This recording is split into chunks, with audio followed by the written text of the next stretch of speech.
Back in January, we waxed lyrically about a newly unveiled car that fulfilled every cliché of an auto journalist's dream car, the Volkswagen Golf GTD SportWagen, a diesel station wagon fitted with a standard manual transmission. And GTD, of course, means a fast diesel, the oil burner equivalent of a GTI. Now that we've spent some time behind the wheel, did this ostensible dream car live up to our expectations?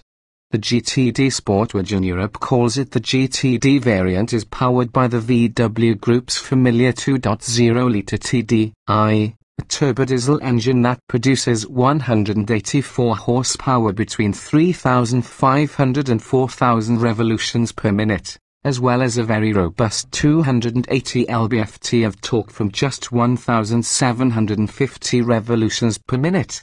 In the GTD, it sounds downright sporty, and we estimate it propels the wagon to 60 miles per hour in just 7.9 seconds. Top speed is rated at 144 miles per hour, and judging from the way this car pulls to 100 miles per hour and beyond, that's not just a hypothetical figure, at least in places where it can be exercised, like in Europe.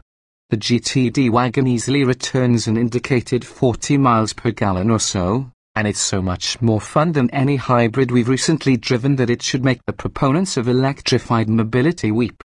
Sure, a diesel engine is slightly heavier than a gasoline engine, and despite using the relatively lightweight MQB architecture, the GTD wagon tips the scales at something like 3,300 pounds. But VW's chassis modifications help mitigate those facts. For example, the GTD sits lower than a regular Golf. It's fitted with 22,545 tires on 17-inch wheels upgradable to 40 series rubber and 18-inch wheels. It features a stability control system with a sport mode that allows more wheel spin, and it comes with a brake-based function that simulates a limit-slip differential for greater agility.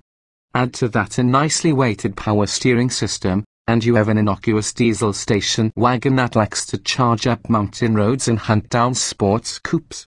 The standard 6-speed manual is so slick that we wouldn't even think of opting for the 6-speed DSG dual-clutch automatic, especially since the throttle blipping that's so much fun on DSG-equipped gasoline-powered cars doesn't create much of an effect with a lazier diesel.